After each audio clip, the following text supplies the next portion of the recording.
ಎಲ್ಲ ಹಳ್ಳಿಗಳಲ್ಲೂ ನೀರು ಬೇಕು ಅಂದ್ರಿ, ನಿಮ್ಮ ಮನೆ ಮನೆಗೆ ನಲ್ಲಿ, ಮನೆ ಮನೆಗೆ ನೀರು ಅನ್ನೋ ಒಂದು ಕಾರ್ಯಕ್ರಮನ ಎಲ್ಲ ಹೆಂಗಸುಗಳು ಒತ್ತುಗಳಾಡಬಾರದು ಅಂತ ಆ ಕಾರ್ಯಕ್ರಮ ಶುದ್ಧ ಕುಡಿಯೋ ನೀರು ನಿಮ್ಮ ಮನೆ ಮನೆಗೆ ತಲುಪೋ ರೀತಿ ಮಾಡಿದ್ವಿ. ಬೆಳೆ ಬೆಳೆಯಕ್ಕೆ ನೀರು ಬೇಕು ಅಂದ್ರಿ, ಇವ ಮೂರನೇ ಅಂತ ಕಣ್ವೆ ಬ್ಯಾಟ್ನಲ್ಲಿ ಕರಡು ಹಿಂಗೆ ಈ ರೀತಿಯಾಗಿ ಮಾರ್ಗದಲ್ಲಿ ಈಗ ಮೂರನೇ ಅಂತನೂ ಕೂಡ ಆಗಲೇ ಕಾಮಗಾರಿ ಪ್ರಗತಿಲಿದೆ. ಅದನ್ನು ಕೂಡ ನೀರನ್ನ ನಮ್ಮ ರೈತರ ಅಚ್ಚುಕಟ್ಟುಗಳಿಗೆ ಸಮರ್ಪಣೆ ಮಾಡೋಕ್ಕೆ ಮಾನ್ಯ ರೇವಣ್ಣ ಸಾಹೇಬರೇ ಬರ್ತಾರೆ ಅಂತ ಹೇಳಕ್ ಬಯಸುತ್ತೀನಿ. ಎರಡನೇ ಅಂತನೂ ಕೂಡ ಯಾರೂ ಮಾಡಲಿಲ್ಲ. ಮಾನ್ಯ ಕುಮಾರಸ್ವಾಮಿ ಅವರೇ ಮುಖ್ಯಮಂತ್ರಿ ಆಗಿದ್ದಾಗ ಮಾಡಿದವರು, ಮೊದಲನೇ ಬಾರಿ ಮುಖ್ಯಮಂತ್ರಿ ಆಗಿದ್ದಾಗ.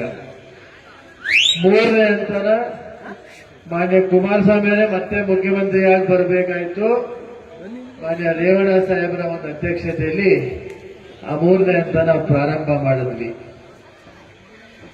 ಅದರಲ್ಲಿ ಒಂದೇ ಒಂದು ಕಪ್ಪು ಚುಕ್ಕಿ ಉಳ್ಕೊಂಡ್ಬಿಡ್ತು. ಆ ಕಪ್ಪು ಚುಕ್ಕಿನೇ ನಿಮ್ಮ ಚಿಕ್ಕಹಳ್ಳಿ ಗ್ರಾಮ. ಯಾಕೆ ಕಪ್ಪು ಚುಕ್ಕಿ ಅಂತ ಹೇಳ್ತಾ ಇದ್ರೆ ಅನ್ಯತಾ ಭಾವಿಸಬಾರದು. ನಿಮ್ಮ ಗ್ರಾಮದ ಬಗ್ಗೆ ಏನು ತಪ್ಪಾಗಿ ಮಾತಾಡ್ತಾ ಇಲ್ಲ. ನಿಮ್ಮ ಗ್ರಾಮ ಸ್ವಲ್ಪ ಎತ್ತರದಲ್ಲಿದೆ. ಅವತ್ತೇನು ಅಲೈನ್ಮೆಂಟ್ ಮಾಡ್ತಾ ಇರ್ಬೇಕಾದ್ರೆ ಟೆಕ್ನಿಕಲಿ ನೀರು ಮೇಲಿಂದ ಕೆಳಗರಿಯುತ್ತೆ, ಕೆಳಗಡೆಯಿಂದ ಮೇಲೆ ಕರಿಯಕ್ಕಾಗಲ್ಲ. ಆ ಒಂದು ಸಮಸ್ಯೆಯಿಂದ ಇವತ್ತು ಕೇಳಿರಲ್ಲ ಅವರು ಏನ್ ಕೆರೆಗಳು ತುಂಬಿಸ್ಬೇಕು ನಮ್ಗೆ ಅಂತ ಕೇಳಿದ್ರು. ಅದಕ್ಕೆ ಅದಕ್ಕೆ ಉತ್ತರ ಕೊಡ್ತಾ ಇದ್ದೀನಿ. ಎಲ್ಲೆಲ್ಲಿ ಹಳ್ಳಿಗಳಲ್ಲಿ ಕರಡೆವು, ಕುಂದೂರು, ಗ್ಯಾರಳ್ಳಿ, ಇನ್ನು ಬೆಳಗೊಳ ಕ್ಷೇತ್ರ ಆಗ್ಬೋದು, ಗಣಸಿ ಕ್ಷೇತ್ರ ಆಗ್ಬೋದು, ಆ ತಾಲೂಕುಗಳಲ್ಲೂ ಕೂಡ ಅನುಕೂಲ ಆಗೋ ರೀತಿಯಲ್ಲಿ, ನಿಮ್ಮ ದನ ಕರುಗಳಿಗೆ ಅನುಕೂಲ ಆಗೋ ರೀತಿಯಲ್ಲಿ ಕೆರೆಗಳನ್ನ ತುಂಬಿಸೋ ಕೆಲಸನೂ ಮಾಡಿದ್ರು. ಚಿಕ್ಕಾಡ ಒಂದು ಗ್ರಾಮದಲ್ಲಿ ಆಗಲಿಲ್ಲ. ಯಾಕಾಗಲಿಲ್ಲ ಅಂದ್ರೆ ಆ ಒಂದು ಕಾರ್ಯಕ್ರಮದಲ್ಲಿ ಈ ಒಂದು ಗುಂಪಿನ ತಂದಿ ನೀರನ್ನ ಇಲ್ಲಿ ನಿಮ್ಮ ಕೆರೆಯಲ್ಲಿ ಶೇಖರಣೆ ಮಾಡಬೇಕು. ಇಲ್ಲಾಂದ್ರೆ ಯಾವುದೇ ಕಾರಣಕ್ಕೂ ನೀರು ಕೊಡುವಂತ ವಿಷಯ ಇಲ್ಲವೇ ಇಲ್ಲ.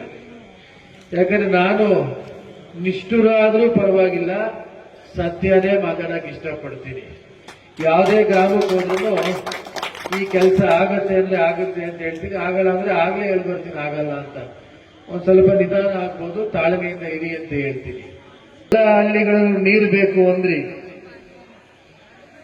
ನಿಮ್ಮ ಮನೆ ಮನೆಗೆ ನಲ್ಲಿ, ಮನೆ ಮನೆಗೆ ನೀರು ಅನ್ನೋ ಒಂದು ಕಾರ್ಯಕ್ರಮನ ಎಲ್ಲ ಹೆಂಗಸುಗಳು ಒತ್ತುಗಳಾಡಬಾರದು ಅಂತ ಆ ಕಾರ್ಯಕ್ರಮ ಶುದ್ಧ ಕುಡಿಯೋ ನೀರು ನಿಮ್ಮ ಮನೆ ಮನೆಗೆ ತಲುಪೋ ರೀತಿ ಮಾಡಿದ್ವಿ.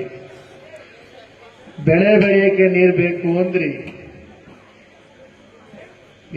ಇವ ಮೂರನೇ ಅಂತ ಕಣ್ವೆ ಬ್ಯಾಟ್ನಲ್ಲಿ ಕರಡು ಹಿಂಗೆ ಈ ರೀತಿಯಾಗಿ ಮಾರ್ಗದಲ್ಲಿ ಈಗ ಮೂರನೇ ಅಂತನೂ ಕೂಡ ಆಗಲೇ ಕಾಮಗಾರಿ ಪ್ರಗತಿಲಿದೆ.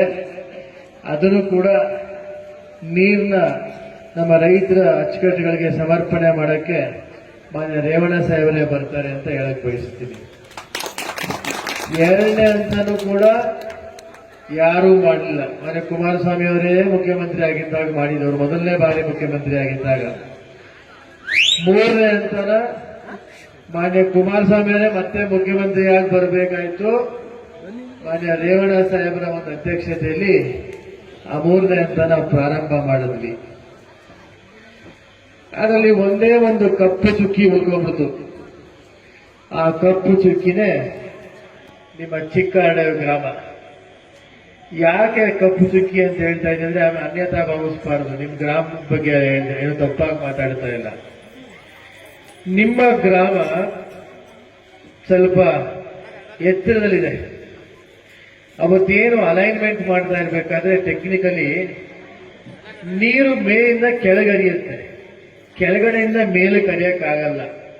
ಆ ಒಂದು ಸಮಸ್ಯೆಯಿಂದ ಇವತ್ತು ಕೇಳಿರಲ್ಲ ಅವರು ಏನ್ ಕೆರೆಗಳು ತುಂಬಿಸ್ಬೇಕು ನಮ್ಗೆ ಅಂತ ಕೇಳಿದ್ರು. ಅದಕ್ಕೆ ಅದಕ್ಕೆ ಉತ್ತರ ಕೊಡ್ತಾ ಇದ್ದೀನಿ.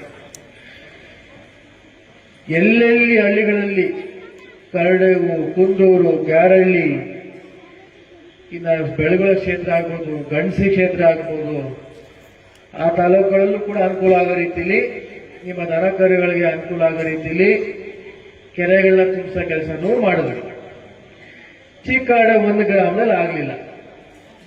ಯಾಕಾಗಲಿಲ್ಲ ಅಂದ್ರೆ ಆ ಒಂದು ಕಾರ್ಯಕ್ರಮದಲ್ಲಿ ಈ ಒಂದು ಉಪ್ಪಿನ ತಂದಿ ನೀರನ್ನ ಇಲ್ಲಿ ನಿಮ್ಮ ಕೆರೆಯಲ್ಲಿ ಶೇಖರಣೆ ಮಾಡಬೇಕು. ಇಲ್ಲಾಂದ್ರೆ ಯಾವುದೇ ಕಾರಣಕ್ಕೂ ನೀರು ಕೊಡುವಂತ ವಿಷಯ ಇಲ್ಲವೇ ಇಲ್ಲ. ಯಾಕಂದ್ರೆ ನಾನು ನಿಷ್ಠುರ ಆದ್ರೂ ಪರವಾಗಿಲ್ಲ, ಸತ್ಯನೇ ಮಾತಾಡಕ್ ಇಷ್ಟಪಡ್ತೀನಿ. ಯಾವುದೇ ಗ್ರಾಮಕ್ಕೆ ಹೋದ್ರೂ ಈ ಕೆಲಸ ಆಗತ್ತೆ ಅಂದ್ರೆ ಆಗುತ್ತೆ ಅಂತ ಹೇಳ್ತೀನಿ, ಆಗಲ್ಲ ಅಂದ್ರೆ ಆಗ್ಲೇ ಹೇಳ್ಬರ್ತೀನಿ ಆಗಲ್ಲ ಅಂತ. ಒಂದ್ ಸ್ವಲ್ಪ ನಿಧಾನ ಆಗ್ಬೋದು, ತಾಳ್ಮೆಯಿಂದ ಇರಿ ಅಂತ ಹೇಳ್ತೀನಿ. ಹೆಚ್ಚಿನ ವಿಡಿಯೋಗಳಿಗೆ ಪ್ರತಿಧ್ವನಿ ಯೂಟ್ಯೂಬ್ ಚಾನೆಲ್ ಸಬ್ಸ್ಕ್ರೈಬ್ ಮಾಡಿ, ಬೆಲ್ ಐಕಾನ್ ಕ್ಲಿಕ್ ಮಾಡಿ.